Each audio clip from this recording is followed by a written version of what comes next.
నమస్కారం SS9 వార్తలకి స్వాగతం. ముందుగా ముఖ్యాంశాలు. తొలిసారిగా పార్లమెంటు సాక్షిగా భగవద్గీతపై ప్రమాణం చేసిన Australia senator.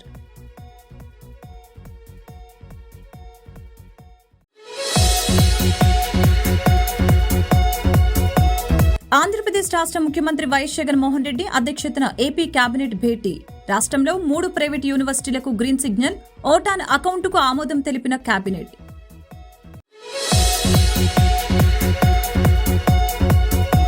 AP CM Jagan పై విమర్శల జోరు పెంచిన టీడీపీ అధినేత చంద్రబాబు.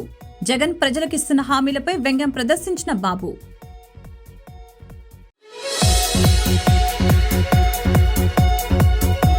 ఏపీ విభజన హామీల అమలు 5.5 కోట్ల ఆంధ్రుల హక్కు అని వెల్లడించిన ఏపీసీసీ అధ్యక్షురాలు YS Sharmila. AP CM Jagan, TDP అధినేత చంద్రబాబులకు బహిరంగ లేఖ.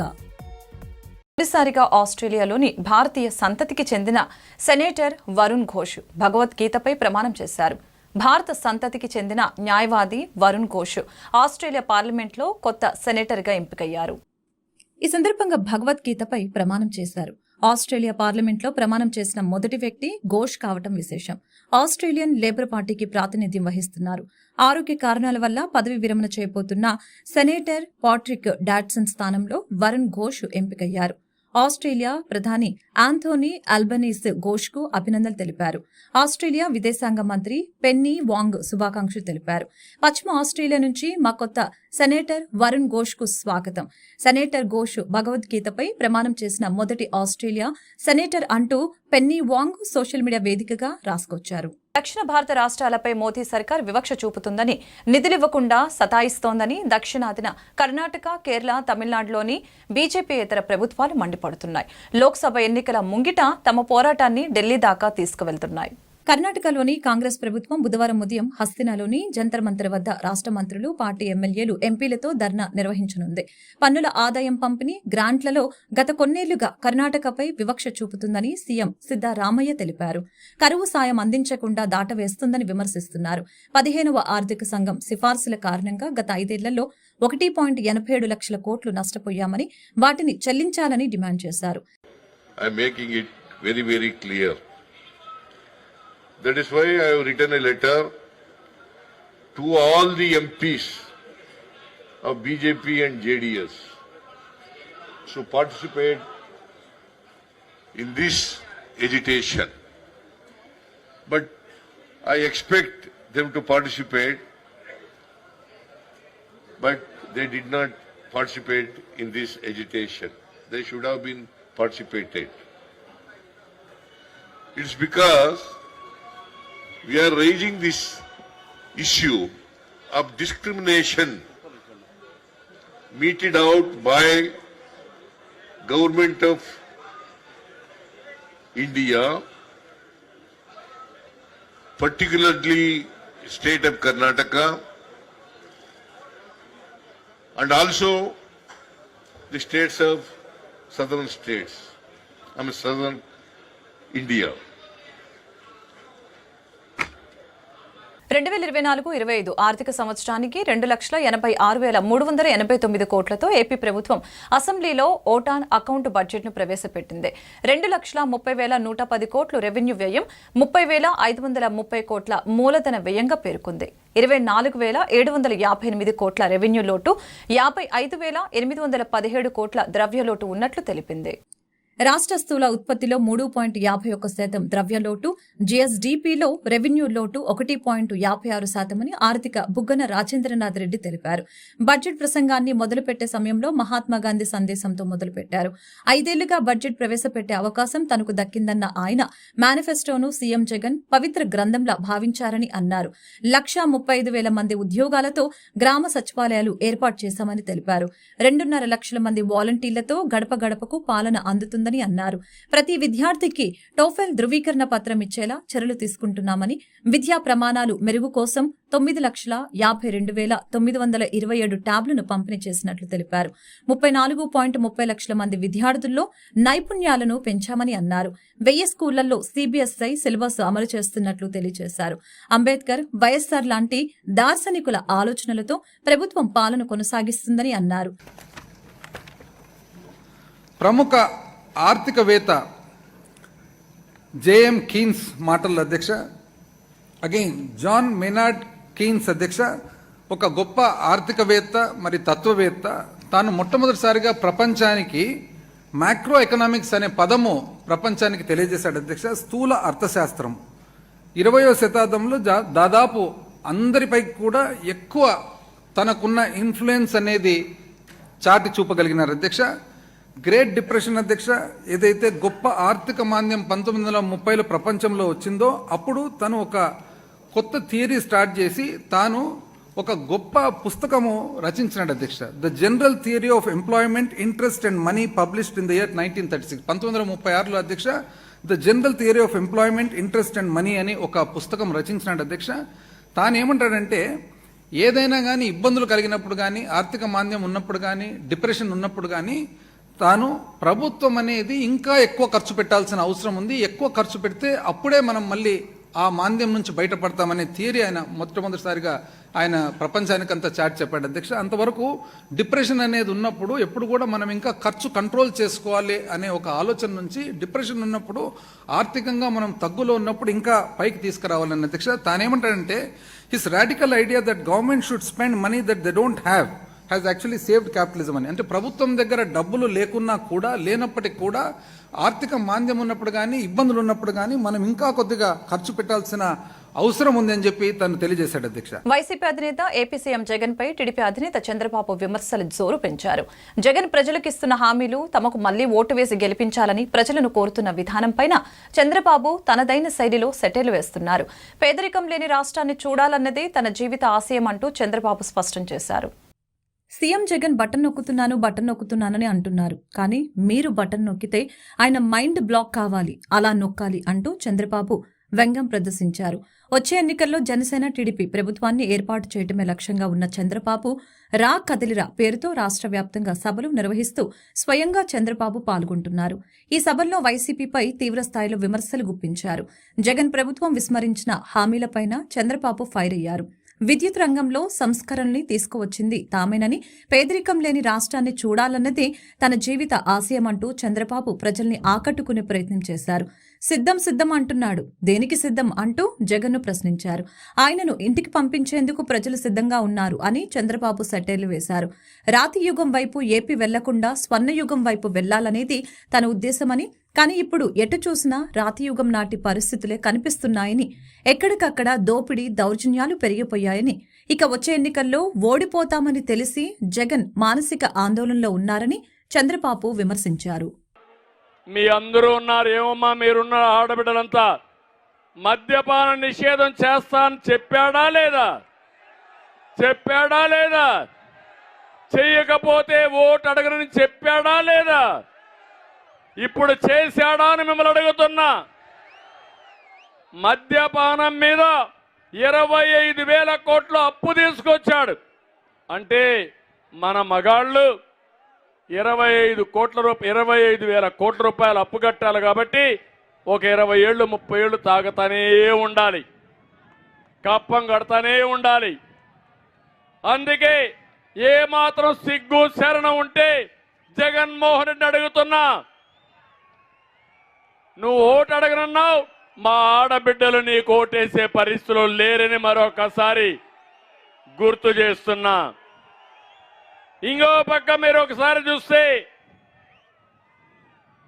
ఈరోజు రాష్ట్రంలో జగన్మోహన్ రెడ్డి ఊకదంపుడు ఉపన్యాసం అర్జునుడంట. నేను చెప్పా, నువ్వు అర్జునుడు కాదయా, అక్రమార్జునుడివి, రాష్ట్రాన్ని దోచేసిన బకాసురుడివి. బకాసురుడు ఏం చేశాడో ఒక్కసారి గుర్తెచ్చుకోండి. దొంగ యజ్ఞం చేశాడు, శివుడి పూజ చేశాడు. శివుడు ప్రత్యక్షమై నీకే కోరిక కావాలనో కోరుకోమంటే నేను ఎవరి నెత్తిపైన చేయబెడితే వాళ్ళు భస్మం అయిపోవాలని కోరుకున్నాడు. మీరు కూడా కృష్ణా జిల్లా అవనిగడ్డలో రోడ్డెక్కిన డీఎస్సీ అభ్యర్థులు. వందలాది మంది డీఎస్సీ అభ్యర్థుల ఆందోళన. మినీ డీఎస్సీ వద్దు, మెగా డీఎస్సీ కావాలంటూ డిమాండ్ చేశారు. రోడ్డుపై బైఠాయించి నినాదాలు చేసిన నిరుద్యోగులు, అడ్డుకునేందుకు భారీగా మోహరించిన పోలీసులు. టీడీపీ జిల్లా ఉపాధ్యక్షులు మండలి వెంకట్రాం, తెలుగు యువత జిల్లా అధ్యక్షులు దండమూరి చౌదరి, జనసేన నాయకుడు గుడివాక శేషుబాబు మద్దతు తెలిపారు. భారీ ర్యాలీగా ప్రధాని కూడలికి చేరుకున్న డీఎస్సీ అభ్యర్థులు. తెలుగు యువత ఆధ్వర్యంలో అటు బీఈడీ కానీ డెట్ స్టూడెంట్ అందరికీ కూడా అండగా ఉంటూ ఇవాళ జగన్మోహన్ రెడ్డి నిరసిస్తున్న విధానానికి నిరసనగా ఆయన అధికారంలోకి వస్తే మెగా డిఎస్సీ చేస్తా అన్నాడు. అధికారంలోకి వస్తే 2,35,000 ఉద్యోగాలు ఇస్తా అన్నాడు. అధికారంలోకి వస్తే జనవరికి జాబ్ క్యాలెండర్ రిలీజ్ చేస్తున్నాడు. ఈ మూడు చేయకపోగా ఇవాళ 2019 నుంచి 5 సంవత్సరాలు పూర్తవుతుంటే 2019, 20, 21, 22, 23 ఎక్కడ మెగా డిఎస్సీ చేసావు జగన్మోహన్ రెడ్డి అని చెప్పి ఇక్కడ ఉన్న విద్యార్థులకు అందరి ద్వారా కూడా ముఖ్యమంత్రి గారిని ప్రశ్నిస్తున్నామండి.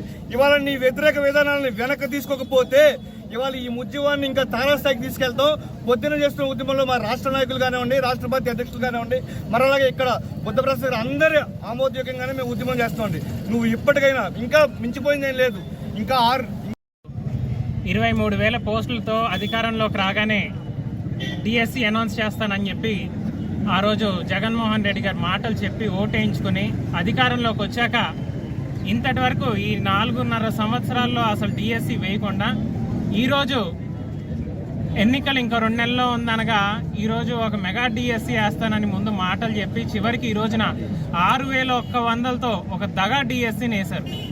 ఒక 6 జిల్లాలకైతే ఇంతవరకు ఒక ఎస్జిటి పోస్ట్ కూడా లేకుండా 6 జిల్లాలు ఉన్నాయి. అంటే ఏ విధంగా గతంలో మాటలు చెప్పి అధికారంలోకి వచ్చిన జగన్మోహన్ రెడ్డి ఈరోజు అధికారంలోకి వచ్చాక కేవలం నేను డిఎస్సి వేశాను, ఒక మెగా డిఎస్సి అనే పైకి మాటల్లో తప్ప ఈరోజు వాస్తవానికి ఆ రోజు కనీసం 23,000 అన్నారు. ఈరోజు కేంద్ర ప్రభుత్వం 50,000 పోస్టులు ఖాళీగా ఉన్నాయి అంటుంది. 50,000 కాకపోయినా ఆ 23, 25,000 ఏదైతే ఉందో ఆ 25,000 అయినా ఇవ్వాలని చెప్పి ఈరోజు అందరూ కూడా కోరుకుంటున్నారు. గత 4.5 సంవత్సరాలకు వేయకుండా ఈరోజు అవనిగడ్డ డిఎస్సికి హబ్. డిఎస్సి అనగానే గుర్తొచ్చేది అవనిగడ్డ. ఈ అవనిగడ్డలో 4-5 సంవత్సరాలుగా ఈరోజు విద్యార్థులు ఎప్పుడు డిఎస్సి పడుతుందా అని చెప్పి ఎదురు చూస్తూ వెయిట్ చేస్తూ ఉన్నారు. వారు జగన్మోహన్ రెడ్డి ప్రతిపక్షంలో ఉండగా 23,000 పోస్టులు టీచర్ పోస్టులు ఖాళీ ఉంటే కేవలం 7,900 పోస్టులు మాత్రమే చంద్రబాబు నాయుడు గారు నోటిఫికేషన్ ఇచ్చారు. మేము అధికారంలోకి వచ్చిన వెంటనే మెగా డిఎస్సి విడుదల చేస్తామని చెప్పి ఆ రోజు ప్రతిపక్షంలో ఉండగా జగన్మోహన్ రెడ్డి మాట ఇచ్చి అధికారంలోకి వచ్చి 5 సంవత్సరాలు పూర్తయినప్పటికీ ఈ రోజు వరకు కూడా డిఎస్సి నోటిఫికేషన్ విడుదల చేయకుండా ఇంతమంది విద్యార్థుల యొక్క ఉసురు కొట్టుకుంటా ఉన్నాడు. ఈ రోజు గడిచిన 5 సంవత్సరాలు పైబడిన కాలం నుంచి కూడా అవనిగడ్డలో రాష్ట్ర వ్యాప్తంగా ఉన్నటువంటి డిఎస్సి నిరుద్యోగులు అందరూ కూడా అవనిగడ్డలో కోచింగ్ తీసుకుంటూ వారి ఆర్థిక పరిస్థితులు బాగా ఇక్కడ కూలీ పనులకు వెళ్తాం కూడా మేము అవనిగడ్డలో ఉండి చూస్తా ఉన్నాం. వారందరి యొక్క గోడు తాడేపల్లి ప్యాలెస్ వినిపించాలనేటటువంటి ఉద్దేశంతో ఈ రోజు తెలుగు యువత యొక్క వారి యొక్క సహకారంతో డిఎస్సి విద్యార్థులంతా కూడా రోడ్డు ఎక్కడం జరిగింది. తెలుగుదేశం పార్టీ, జనసేన పార్టీ పూర్తి మద్దతు ప్రకటించాం. ఇప్పుడు కనుక 6,100 పోస్టులు కాకుండా మెగా డిఎస్సి ఎప్పటికైనా సరే జగన్మోహన్ రెడ్డి విడుదల చేయాలని, అలాగే ఏదైతే జీవో నెంబర్ 117 రద్దు చేయాలని డిమాండ్తో ప్రధానంగా ముందుకొచ్చాం. మెగా డిఎస్సి కనుక విడుదల చేయకపోతే ఎంతవరకైనా ముందుకెళ్లి జగన్మోహన్ రెడ్డి చేత మెగా డిఎస్సి విడుదల చేసే వరకు కూడా ఉద్యమాన్ని ఉధృతం చేస్తామని ఈ సందర్భంగా తెలియపరుస్తాం. నియోజకవర్గ అభివృద్ధి విషయంలో ఎప్పుడు ముందే ఉంటానని నగర తూర్పు వైసీపీ సమన్వయకర్త షేక్ నూరి ఫాతిమా తెలియజేశారు. నియోజకవర్గ ఎమ్మెల్యే మహమ్మద్ ముస్తఫా ఆదేశాల మేరకు బుధవారం నియోజకవర్గంలోని అభివృద్ది కార్యక్రమాల్లో భాగంగా 10వ డివిజన్ సుద్దపల్లి డొంక జెండా చెట్టు వద్ద సుమారు 2 కోట్ల వ్యయంతో బీటీ రోడ్ల శంకుస్థాపన జరిగింది. ఈ సందర్భంగా నూరి ఫాతిమా మాట్లాడుతూ సంక్షేమం, అభివృద్ది ఈ రెండు రాష్ట్ర ప్రభుత్వానికి 2 కళ్లు లాంటివని ఆమె తెలిపారు. ప్రతి పేదవాడి గడపకు సంక్షేమం అందిస్తూ గ్రామం నుంచి రాష్ట్రంలో నలుమూలల అభివృద్ది కార్యక్రమాలను 198% పూర్తి చేసిన ఘనత సీఎం జగన్మోహన్ రెడ్డికి దక్కుతుందని అన్నారు. రానున్న ఎన్నికల్లో తూర్పు నియోజకవర్గం నుంచి తనను రాష్ట్రంలో జగన్మోహన్ రెడ్డిని భారీ మెజారిటీతో గెలిపించాలని కోరారు. ఈ కార్యక్రమంలో కార్పొరేటర్లు షేక్ మీరావలి, ఆబిద్, పోలవరపు జ్యోతి, ఇన్ఛార్జి రాచమంటి భాస్కర్, పలువురు నాయకులు, స్థానిక ప్రజలు పాల్గొన్నారు. గుంటూరు తెలుగుదేశం పార్టీ రాష్ట్ర వ్యాప్త పిలుపులో భాగంగా మై ఫస్ట్ ఓటు సిపిఎన్ పేరుతో నూతనంగా ఓట్లు పొందిన యువత, విద్యార్థులకు ఆంధ్రప్రదేశ్ రాష్ట్రానికి నారా చంద్రబాబు నాయుడు ఆవశ్యకతను వివరిస్తూ తెలుగుదేశం పార్టీకి ఎందుకు ఓటు వేయాలి అన్న నినాదాన్ని ప్రజల్లోకి తీసుకువెళ్లే my first vote to CPN కార్యక్రమం ప్రారంభించడం జరిగింది. ఈ సందర్భంగా జిల్లా టీడీపీ కార్యాలయంలో ఏపీ లీడర్స్ వారియర్స్ గా ఎంపిక కాబడిన యువజన విద్యార్థి మరియు మహిళా నాయకులతో గుంటూరు జిల్లా తెలుగు యువత అధ్యక్షులు రావిపాటి సాయికృష్ణ అధ్యక్షతన విలేకరుల సమావేశం నిర్వహించారు. రాష్ట్ర తెలుగు యువత అధికార ప్రతినిధి పోపూరి నరేంద్ర, రాష్ట్ర తెలుగు విద్యార్థి ఉపాధ్యక్షులు రాయపాటి అమృతర, పశ్చిమ తెలుగు విద్యార్థి అధ్యక్షులు కంచెల ధర్మతేజ, రాష్ట్ర తెలుగు మహిళా ఉపాధ్యక్షురాలు నేపాల పద్మావతి, పశ్చిమ తెలుగు మహిళా ప్రధాన కార్యదర్శి తులసి మౌలిక మాట్లాడారు. ఈ కార్యక్రమంలో గుంటూరు జిల్లా తెలుగు యువత కార్యనిర్వాహక కార్యదర్శి మన్నం శ్రీనివాసరావు, పశ్చిమ తెలుగు యువత ప్రధాన కార్యదర్శి షేక్ ఇమ్రాన్, తెలుగు యువత నాయకులు సొంటినేని అనిలు, శేషాద్రి, సాంసరావు, గాలి ఉపేంద్ర తదితరులు పాల్గొన్నారు. My first vote to CBM అనే ఒక కార్యక్రమాన్ని తెలుగు విద్యార్థి, తెలుగు యువత, తెలుగు మహిళ ఆధ్వర్యంలో అన్ని కళాశాలల వద్దకు తీసుకెళ్లాల్సిన బాధ్యత అందరి మీద ఉంది. మహిళా కాలేజీలు, మిగతా కాలేజీలు అందరూ డివైడర్స్ ఒక సపరేట్గా టీమ్స్గా తయారై ప్రతి కాలేజ్ దగ్గరికి తీసుకెళ్లి విద్యార్థులను చైతన్యపరచాల్సిన అవసరం ఎంతైనా ఉంది. చూసుకున్నట్టయితే 2014 నుంచి 19 దాకా ఏదైతే తెలుగుదేశం ప్రభుత్వ హయాంలో ఈ రాష్ట్రానికి ఒక మంచి మంచి విద్యా సంస్థలు తీసుకురావడం జరిగింది. మరీ ముఖ్యంగా గుంటూరు అనేది ఒక ఎడ్యుకేషన్ సెంటర్గా ఉన్న పరిస్థితిలో ఒక ఎస్ఆర్ఎం కాలేజ్ కానీ, ఒక ఎస్ఆర్ఎం యూనివర్సిటీ, ఒక విట్టు యూనివర్సిటీ, ఒక అమృత యూనివర్సిటీ లాంటి ఒక మహా గొప్ప యూనివర్సిటీలు తీసుకొచ్చి ఈ రాష్ట్రంలో విద్యార్థులకి ఎంతో మేలు చేసిన ప్రభుత్వం తెలుగుదేశం ప్రభుత్వం అయితే, అటువంటి విద్యార్థులకు సైతం గంజాయి మత్తులోకి దింపి వ్యాపారం చేసుకున్నటువంటి ప్రభుత్వం ఈ వైఎస్ఆర్ కాంగ్రెస్ ప్రభుత్వం. చూసాం, ఈ దేశంలోనే గంజాయి అన్ని రాష్ట్రాలకు సప్లై చేస్తున్న రాష్ట్రంగా ఆంధ్రప్రదేశ్ అంటే ఈ రాష్ట్ర పౌరులుగా ఎంతో బాధ కలిగిస్తున్న విషయం. ఇవాళ చూస్తూ ఉంటే ఆంధ్రప్రదేశ్ రాష్ట్రంలో విద్యార్థుల్ని గంజాయి మత్తులోకి దింపుతుంది ఈ ప్రభుత్వం. గతంలో తెలుగు విద్యార్థి, తెలుగు యువత ఆధ్వర్యంలో దీనిపైన భారీ ఎత్తున పోరాటాలు చేయడం జరిగింది. కానీ ఏదైతే వైఎస్ఆర్ కాంగ్రెస్ పార్టీ శాసనసభ్యులు, మంత్రులు ఉన్నారో వాళ్ళకే డైరెక్ట్ గా గంజాయి వ్యాపారంలో భాగస్వాములు కావటం ఈ రాష్ట్రానికి పట్టిన దరిద్రం ఈ వైఎస్ఆర్ కాంగ్రెస్ ప్రభుత్వం తెలియజేస్తా ఉన్నా. గతంలో తెలుగుదేశం పార్టీ హయాంలో బీజేపీ ఆధ్వర్యంలో అయోధ్యకు గుంటూరు నుంచి ప్రత్యేక రైలు ప్రారంభం. గుంటూరు జిల్లా నుంచి 1460 మంది రామభక్తులు ప్రయాణించబోతున్నారు. బుధవారం జెండా ఊపి రైలు ప్రయాణాన్ని ప్రారంభించిన ఆంధ్రప్రదేశ్ బీజేపీ రాష్ట్ర అధ్యక్షురాలు దగ్గుపాటి పురంధేశ్వరి బుధవారం మధ్యాహ్నం 1 గంటకు ప్రయాణం మొదలుపెట్టిన రైలు బండి శుక్రవారం ఉదయం 6:45 అయోధ్యకి వెళ్లనుందని తెలియజేశారు. ప్రతి బోగికి టీసీ మరియు గార్డును ఏర్పాటు చేసినట్లు తెలియజేశారు. ఇది మొట్టమొదటి ట్రైన్ మన ఆంధ్ర రాష్ట్రం నుండి అయోధ్యకు వెళ్ళడానికి. ఆ ట్రైన్కి జెండా ఊపడానికి వచ్చాను అని చెప్పి వారు చెప్పారు. కానీ నిజం ఏంటంటే, సత్యం ఏమిటంటే, ఇంతమంది భక్తులు వెళ్తున్నటువంటి సందర్భంలో వారు చేసుకోబోయే పుణ్యంలో ఇసుమంతన్నా మాకు దక్కుతుందేమో అనేటువంటి భావనతోటి ఆ భక్తుల్ని ఒక్కసారి పలకరించడానికి అని చెప్పి నేను ఇక్కడికి రావడం జరిగింది. మనందరికీ తెలుసు,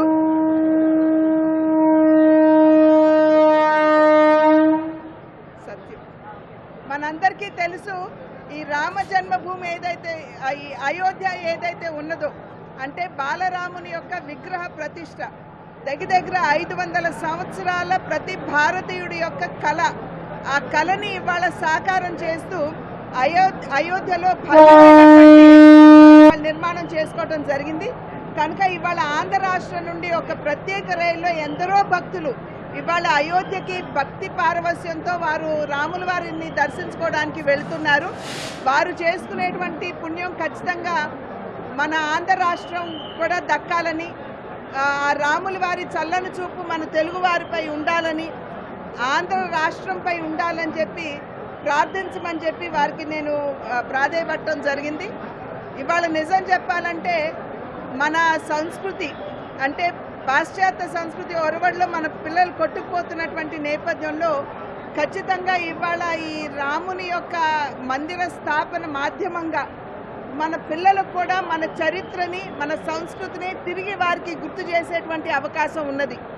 ఏ విధంగా అక్కడ రామ మందిరం ఉండేది, ఏ విధంగా దాన్ని ధ్వంసం చేయడం జరిగింది, తిరిగి మరి నరేంద్ర మోడీ గారు ఎందరో, అంటే ఇది భారతీయ జనతా పార్టీ ఇవాల్టి కాల కాదు, మొదటి నుండి కూడా మన లాల్ కృష్ణ అద్వానీ గారు కూడా రథయాత్ర చేశారు ఈ అయోధ్యకు సంబంధించి. అదేవిధంగా అద్వానీ గారు కూడా ఈ యొక్క రామ మందిర్ నిర్మాణం గురించి వారు అనేక పర్యాయాలు వారు కూడా చెప్పడం జరిగింది. ఏదైతే భారతీయ జనతా పార్టీ ఆలోచన విధానం ఉందో ఎక్కడా మార్పు లేకుండా ఇవాళ తిరిగి నరేంద్ర మోడీ గారికి ఆ అదృష్టం దక్కింది. అయోధ్య రామ మందిర్ నిర్మాణం చేయటం, వారి చేతుల మీదుగా అక్కడ విగ్రహ ప్రతిష్ఠ జరగడం అనేది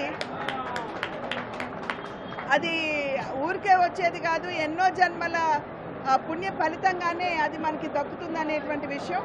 కనుక ఈ యొక్క రామ మందిర దర్శనానికి వెళ్తున్నటువంటి ఈ భక్తులు ఎవరైతే ఉన్నారో వారందరూ కూడా సురక్షితంగా వెళ్లి మళ్ళీ సురక్షితంగా తిరిగి రావాలని ఆ రాముడు. గడిచిన ఏడాది కాలంలో కనకదుర్గమ్మ వారి దేవాలయం శరవేగంగా అభివృద్ధి చెందిందని శ్రీ దుర్గా మల్లేశ్వర స్వామి వారి దేవస్థానం పాలక మండలి చైర్మన్ కర్నాటి రాంబాబు తెలిపారు. భక్తులకు అమ్మవారి శ్రీకు దర్శనం కల్పించడంతో పాటు వచ్చేవారికి ఎటువంటి ఇబ్బందులు తలెత్తకుండా అన్ని మౌలిక సదుపాయాలను ఏర్పాటు చేశామని అన్నారు. ట్రస్ట్ బోర్డు ఏర్పడి ఏడాది కాలం పూర్తి చేసుకున్న సందర్భంగా మహామండపం 7వ అంతస్తుల చైర్మన్ కార్యాలయంలో బుధవారం చైర్మన్ ట్రస్ట్ సభ్యులతో కలిసి మాట్లాడారు. ఏడాది కాలంలో దుర్గ గుడిని ఎంతగానో అభివృద్ధి చేశామని, దుర్గ ఘాట్లో భక్తులకు మునుగు స్నానాలు ఏర్పాటు చేశామని తెలియజేశారు. Dress changing rooms, luggage rooms, wash rooms ఏర్పాటు చేశామని అన్నారు. భక్తుల కోసం 2 బస్సులు ఏర్పాటు చేశామని, షిరిడి తరహాలో భక్తులకు ప్యాకెట్లో కుంకుమ అందజేస్తున్నట్లు తెలియజేశారు. అన్నప్రసాదాన్ని మెరుగుపరిచామని, దూర ప్రాంతాల నుంచి రాత్రి వేళల్లో వచ్చే భక్తులకు భోజన వసతి కల్పిస్తున్నామని చెప్పారు. సీఎం జగన్ ఇచ్చిన 70 కోట్ల రూపాయలతో ప్రసాదం పోర్ట్ను నిర్వహిస్తున్నట్లు తెలియజేశారు. శివాలయాన్ని ఈ నెల 18న ప్రారంభిస్తున్నట్లు తెలియజేశారు.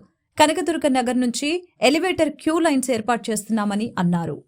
దేవాలయాన్ని వస్తున్నటువంటి భక్తులు అందరికీ కూడా సేవలు అందించే విషయంలో కూడా మేము అందరం కూడా సంవత్సరం కాలం పాటు చాలా అదృష్టంగా భావించి ఈ రోజున జరిగినటువంటి సంవత్సర కాలంలో మేము చేసినటువంటి అభివృద్ధి కార్యక్రమాలన్నీ కూడా మీ అందరికీ తెలిసినవే.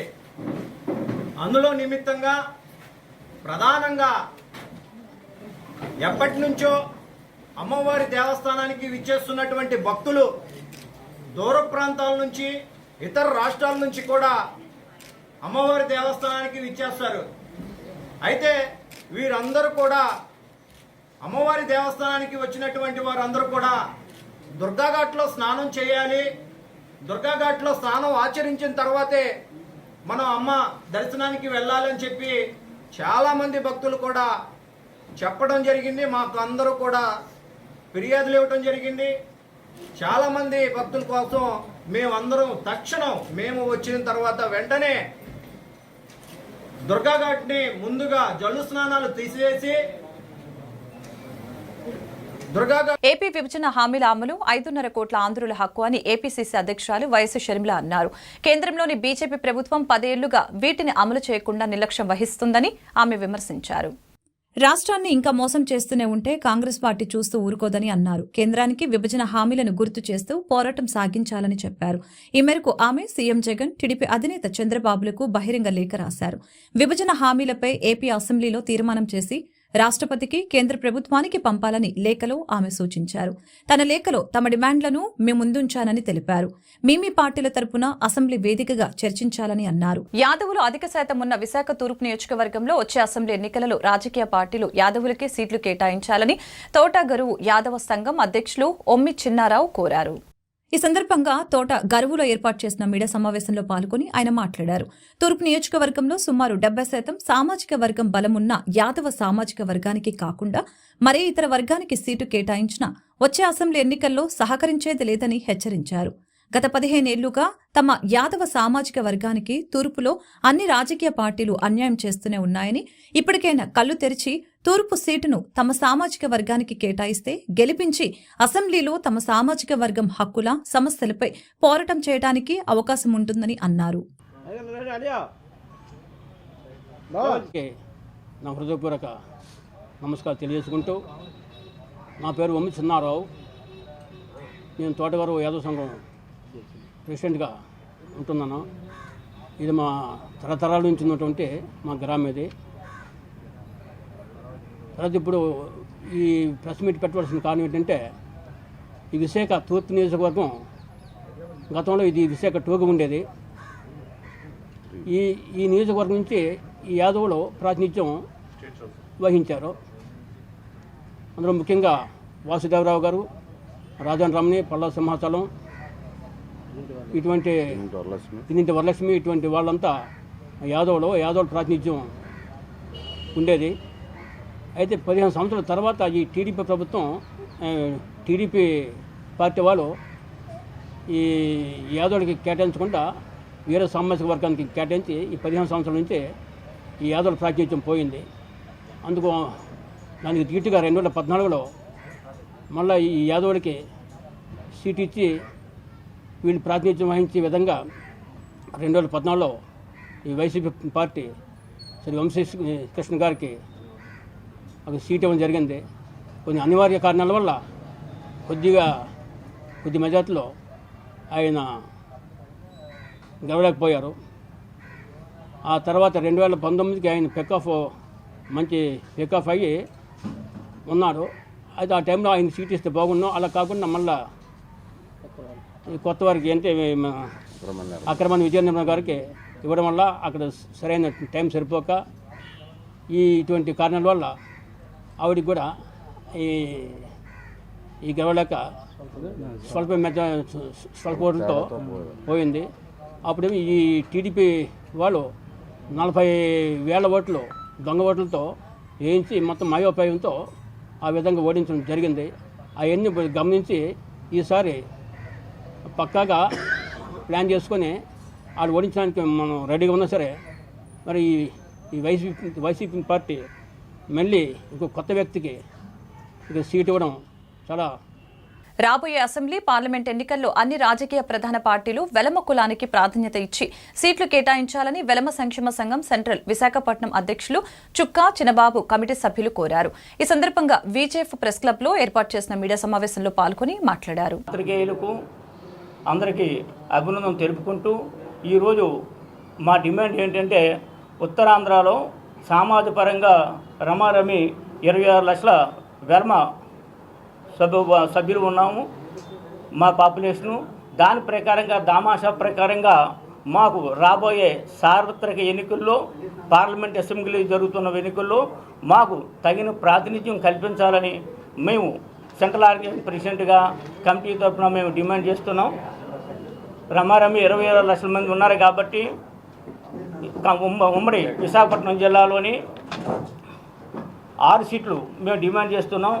ఎందుకంటే ఇంతకుముందు కూడా మా సామాజిక వర్గం నుంచే ఆ సీట్లు కేటాయించడం అయింది. అంచేత అదేవిధంగా ఉమ్మడి విశాఖపట్నం జిల్లాలో విశాఖ ఉత్తరం, విశాఖ దక్షిణం, పెందుర్తి, నర్సీపట్నం, మాడుగుల, చోడవరం ఇంతకుముందు మా సామాజిక పరంగా ఇంతకుముందు శాసనసభ్యులుగా పనిచేశారు. మా సామాజిక ప్రకారంగా కంటెస్ట్ చేశారు.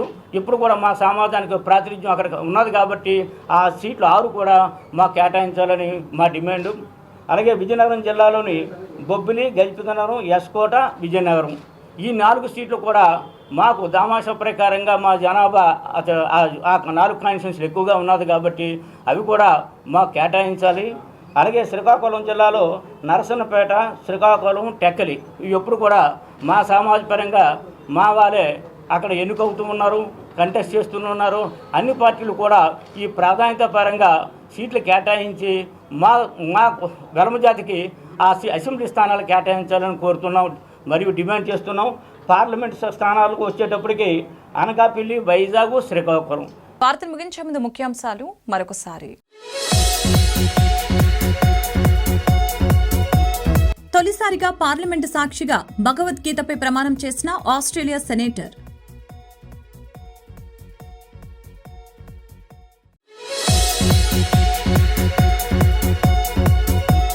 ఆంధ్రప్రదేశ్ రాష్ట్ర ముఖ్యమంత్రి వైఎస్ జగన్మోహన్ రెడ్డి అధ్యక్షతన ఏపీ కేబినెట్ భేటీ.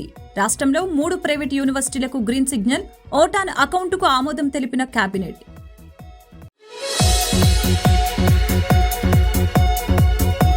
ఏపీ సీఎం జగన్ పై విమర్శల జోరు పెంచిన టీడీపీ అధినేత చంద్రబాబు. జగన్ ప్రజలకిస్తున్న హామీలపై వ్యంగ్యం ప్రదర్శించిన బాబు.